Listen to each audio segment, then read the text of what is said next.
Good morning, students. This video is for class 10th. As we complete the first chapter, chapter number development, that chapter is completed. Hope you complete your question answers, notes, and complete your NCERT's question answers also. Now we move to our next second chapter. The name of the chapter is the sectors of Indian economy. In this chapter, we will cover the topic. First topic is the sectors of Indian activities. Second one is the importance of tertiary sectors and employment. Third one is the organized and unorganized sector. Your fourth topic is public and private sector. In this video we will cover our first topic. The name of the topic is sectors of Indian economy. First we talk about the primary sector. What is a primary sector? Primary sector क्या है? When we produce a good by exploiting natural resources, it is an activity of the primary sector. As most of the activities in this sector are related to agriculture, it is also called the agriculture sector.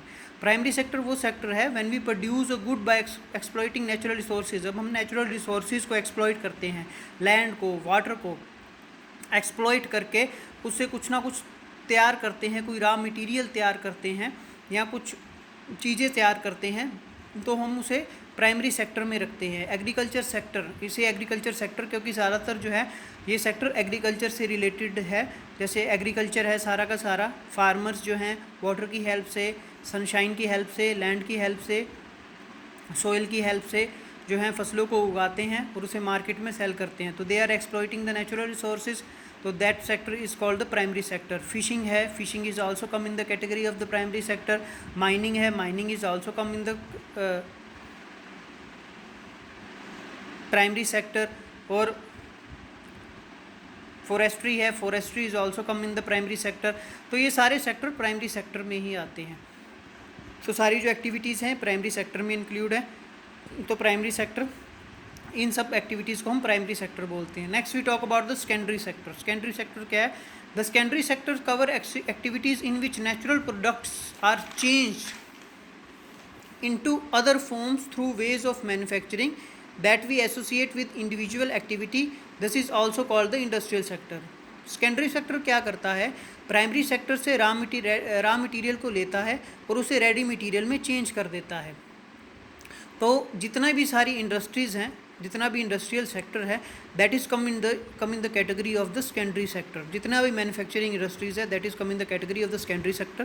जैसे we can take example, sugar cane है. Sugar केन farmer ने तैयार किया, farmer ने sugar cane को काटा और उसे शुगर मिल्स में ले गया. उसके बाद उसका गुड़ बनाया गया, उसकी शुगर बनाई गई, चीनी बनाई गई, उसके बाई प्रोडक्ट्स तैयार किए गए. तो किसने तैयार किए? इंडस्ट्रीज़ ने तैयार किए. तो वो सेकेंडरी सेक्टर के अंदर इंक्लूड होगी. हम कॉटन का एग्जांपल भी ले सकते हैं. फार्मर ने कॉटन को तैयार किया, कॉटन उसके बाद वो इंडस्ट्रीज़ में ले गया, उसके बाद गिनिंग, स्पिनिंग, वीविंग, डाइंग जैसे प्रोसेस करके उसकी जो है शर्ट जो है, एक कॉटन शर्ट जो है वो तैयार हो गई. तो फार्मर का काम है रॉ मटेरियल को बनाना और रॉ मटेरियल को रेडी मटेरियल में चेंज करना. That is the work of the industrial sector. तो ये सारी एक्टिविटीज़ जो हैं वो इंडस्ट्रीज़ के अंडर आती हैं. तो ये सेकेंडरी एक्टिविटीज़ के अंडर आती हैं. Now we move to the next topic. Next topic is the tertiary sector. Tertiary sector activities which provide support to the primary and secondary sector are placed under the tertiary sector. Since these activities generate services, this sector is also called the service sector. जैसे example है advertising का है, doctor का है, teacher है, lawyer है. तो ये सारे जो हमें सर्विसेज देते हैं प्राइमरी और सेकेंडरी सेक्टर को, जो कि सपोर्ट प्रोवाइड करते हैं. जैसे बैंक्स हैं, banks is also come in the tertiary sector क्योंकि वो अपनी सर्विसेज दे रहे हैं. अब किसी भी मान लो फार्मर को लोन चाहिए या किसी बड़े इंडस्ट्रियलिस्ट को या किसी को इंडस्ट्रीज लगाने वाले को लोन चाहिए है, 5-10 लाख रुपए चाहिए अपना काम चलाने के लिए, तो वो कौन प्रोवाइड करेगा? टर्शरी सेक्टर प्रोवाइड करेगा. ये एक बेस प्रोवाइड करते हैं किसे? प्राइमरी सेक्टर को और सेकेंडरी सेक्टर को, ताकि वो अपने आप को रन कर सकें और उनकी स्मूथ रनिंग जो है वो हो सके. तो कोई भी है, एडवर्टाइजिंग है, डॉक्टर्स अपनी सर्विसेज देते हैं, नर्सिस अपनी सर्विसेज देती हैं, लॉयर्स अपनी सर्विसेज देते हैं, टीचर्स स्टूडेंट्स को पढ़ाते हैं वो अपनी सर्विसेज देते हैं. तो that all peoples are come in the category of the tertiary sector. सारा का सारा इंश्योरेंस सेक्टर्स भी टर्शरी सेक्टर के इंक्लूड ही आएगा. जो भी कोई पर्सन अपनी सर्विसेज देता है that person is come in the category of the tertiary sector. तो ये टर्शरी सेक्टर की बात थी. अब क्वेश्चन अराइज होता है कि इन तीनों सेक्टर्स में से किस सेक्टर की मेन इंपॉर्टेंस है? तो हम ये नहीं पता लगा सकते कि तीनों सेक्टर ही अपनी जगह इंपॉर्टेंस हैं। अगर प्राइमरी सेक्टर नहीं होगा तो हमें रॉ मटेरियल नहीं मिल पाएगा, अगर सेकेंडरी सेक्टर नहीं होगा तो हम रेडी मटेरियल को चेंज नहीं कर पाएंगे, अगर दोनों सेक्टर ही नहीं होंगे तो टर्शरी सेक्टर क्या करेगा। तो सबकी इक्वल इंपॉर्टेंस है। हम ये नहीं कह सकते कि टर्शरी सेक्टर बहुत इंपॉर्टेंट है, प्राइमरी सेक्टर बहुत इंपॉर्टेंट है या सेकेंडरी। तीनों सेक्टर्स को मिलके ही हमें हमारी कंट्री की जीडीपी जो है वो रन होती है। जैसे every good and service has a value, हर किसी की अपनी अपनी वैल्यू है। Calculating the value of all good and services in a sector can be use to compare the 3 sectors. इन तीनों सेक्टर्स को मिला के हम आपस में कंपेयर कर सकते हैं। हाँ, ये ज़रूर हो सकता है कि जैसे इंडिया में, हम इंडिया के एग्जाम्पल लेते हैं तो इंडिया में जीडीपी, एक जीडीपी की हमने टर्म की थी। जीडीपी क्या है, पहले जीडीपी को समझते हैं। GDP the sum of all goods and services produce in the country in an accounting year is called the GDP.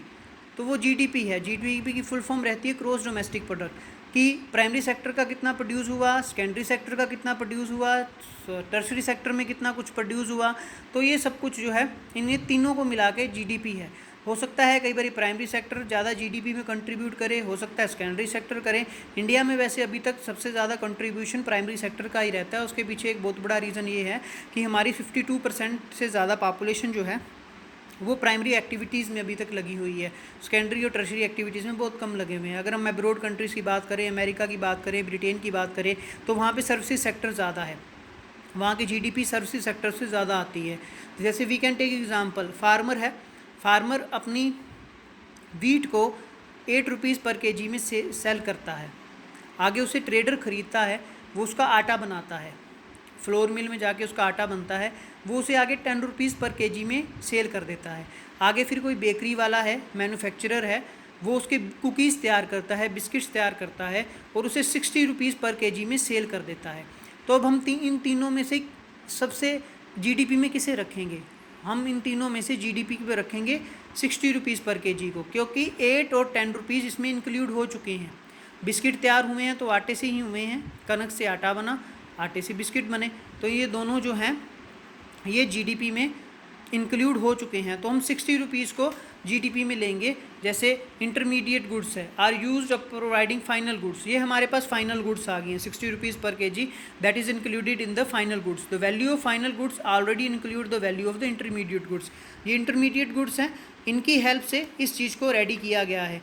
लेकिन अगर ये चीज़ें ना होती तो इस चीज़ को भी रेडी ना किया जाता। तो इन दोनों को इंक्लूड करके हमारे पास जीडीपी में हम 60 रुपीज़ पर केजी को रखेंगे। तो that is called the GDP. GDP किसी कंट्री के लिए बहुत ज़रूरी है। जीडीपी से पता चलता है कि कंट्री कितना प्रोग्रेस कर रहा है, कितनी जीडीपी रही है इस साल। तो that is the topic. In next video we will talk about our next topic, that the importance of the tertiary sector and employment. Hope you like it. Any queries please send message in the groups और अपने notes जो हैं उन्हें complete करते रहिए। Thank you, have a nice day.